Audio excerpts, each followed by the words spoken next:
बहुत बहुत आभार। और इतना कदकाठी मेरी नहीं है जितनी आपने बना दी। केवल शब्द यात्रा मैं करता हूँ और अपने भावों को अभिव्यक्त करने की थोड़ी बहुत सामर्थ्य रखने का प्रयास करता हूँ। इससे ज्यादा मेरी औकात नहीं और मैं बहुत ज्यादा महिमा मंडल अपने ऊपर चाहता भी नहीं, क्योंकि महिमा मंडल करने से लगता है कि यार ऐसा ना हो बासी ब्रेड में जो है ताजा मक्खन बहुत ज्यादा लगा दिया। थोड़ा सा ऐसा लगे कि काम जैसा है वैसा ही दिखाई दे। और आज काव्य कॉर्नर के इस जश्न जुनून कार्यक्रम में मुझे हाजिरी देने का मौका मिला। मैं बहुत बहुत आभारी हूँ काव्य कॉर्नर परिवार का, विशेष तौर पर इसकी संस्थापिका डॉक्टर पूजा सिंह गंगानिया जी का, जिन्होंने अद्भुत काम किया है इस ऑनलाइन के समय में, इस कोरोना काल में, जो इस तरह से हम लोग को जोड़कर यहाँ उपस्थित किया है।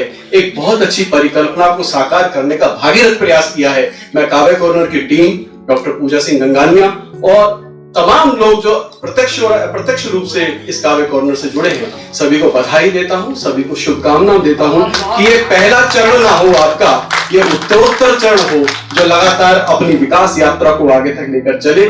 मैं चाहता हूं कि ये एक उम्मीद जो जगाई है वो इतिहास बनाए, और इतिहास तभी बनता है जहां पर हौसला होता है। मैं हमेशा कहता हूं कि जहां हौसला होता है वहां भाव होते हैं, जहां भाव होते हैं वहां सार्थकता होती है, जहां सार्थकता होती है वहां तथ्य होता है, जहां तथ्य होता है वहां सत्य होता है, जहां सत्य होता है वहां दस्तावेज होते हैं, जहां दस्तावेज होते हैं वहां इतिहास निश्चित रूप से होता है। आपका हौसला इतिहास तक की यात्रा करता है। अपने इस हौसले को नहीं डिगने देना, चाहे ऑफलाइन का जमाना हो चाहे ऑनलाइन का जमाना हो। अपने आप को संकल्प के साथ आगे लेकर चले, निश्चित रूप से जीत आपके कदमों में होगी। बैरियर्स कितने भी आते हो, सम्मान मिलता है, माइक मिलते हैं, तमाम लोगों की तालियां मिलती हैं, मालाएं मिलती हैं, लेकिन मैं इनको बैरियर्स समझता हूँ। अपने काम को, अपनी पहचान को कभी नहीं खोना चाहिए, कभी नहीं खोना चाहिए। जब ईश्वर ने सृष्टि का निर्माण किया, फूल बनाए, वृक्ष बनाए, पशु बनाए, पक्षी बनाए, इंसान बनाए, रंग बनाए, पहाड़ बनाए, नदी बनाई, लेकिन उसके बाद देखा कि सृष्टि में कहीं कोई कमी रह गई है, तो उसे कौन पूरा करेगा? उसे डॉक्टर पूजा सिंह गंगानिया पूरा करेगा, उसे डॉक्टर चेतन आनंद पूरा करेगा, उसे डॉक्टर राहुल जैन पूरा करेगा, उसे भाई अमित शर्मा हमारे पूरा करेंगे, डॉक्टर मधु मोहिनी उपाध्याय हमारी प्रातः स्मरणीय विश्वविख्यात मंत्री हमारे सामने दीदी बैठी हैं, ये पूरा करेंगी। और भगवान हमें भेजता है इस धरती पर, इस सृष्टि पर पैदा करता है, लेकिन हम क्या करते हैं? हम दाएं देखते हैं, हम बाएं देखते हैं, हम अगल में देखते हैं, हम बगल में देखते हैं, और हम क्या करते हैं? दूसरों की कॉपी करना शुरू कर देते हैं। हम दूसरों की कॉपी करना शुरू कर देते हैं। हमारी एक्सक्लूसिवनेस जो है, जिस भगवान ने जिस उद्देश्य के साथ हमें भेजा है, हम उस एक्सक्लूसिवनेस को दूसरों की नकल करने में जाया कर देते हैं। तो अपने आप को पहचानना है, अपने आप को पहचानना है कि किस उद्देश्य से आपको भगवान ने यहाँ धरा पर भेजा है। उस उद्देश्य को पहचानने की बहुत आवश्यकता है। मुझे याद आता है मिर्जा गालिब जब अपनी शायरी लिखा करते थे, जब करते थे, उसे लिखते थे तो पहले होल्डर वाले पेन आते थे, निब वाले, याद है? कलम स्याही में डुबो डुबो के लिखा करते थे, हैं? तो जब लिखते थे तो उससे पहले खरखर की आवाज आती थी। गालिब साहब सोचते थे खरखर की आवाज क्या आती है, जब मैं लिखने लगता हूँ ये खरखर क्यों बोलती है?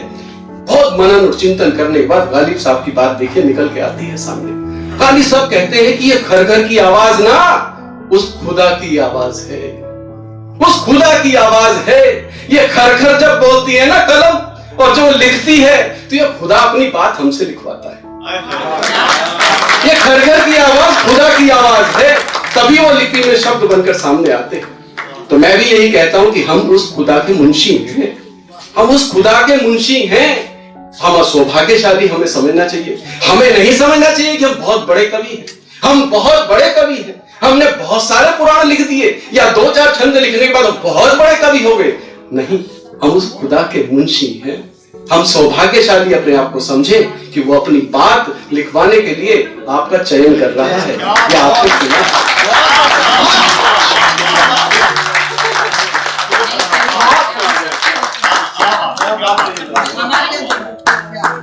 तो उद्देश्य को पहचाने कि आपको बनना क्या है, इसलिए भेजा है।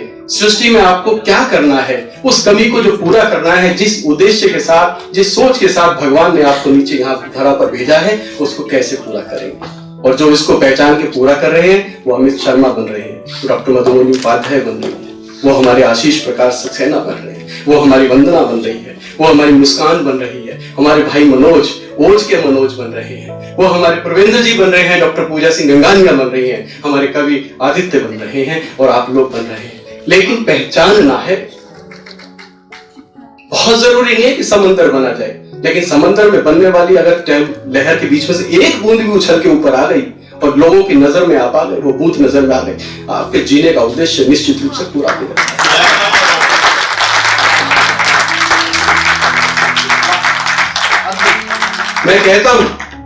मैं कहता हूं कि अपने आंसू अपने होठों की हंसी तक ले चलो, कि अपने आंसू अपने होठों की हंसी तक ले चलो, अपने आंसू अपने होठों की हंसी तक ले चलो, फिर हंसी को दूसरों की जिंदगी तक ले चलो। कि अपने आंसू अपने होठों की हंसी तक ले चलो, फिर हंसी को दूसरों की जिंदगी तक ले चलो। जो बहुत गहरे अंधेरों से निकल सकते नहीं, तुम उन्हीं लम्हों को फिर से रोशनी,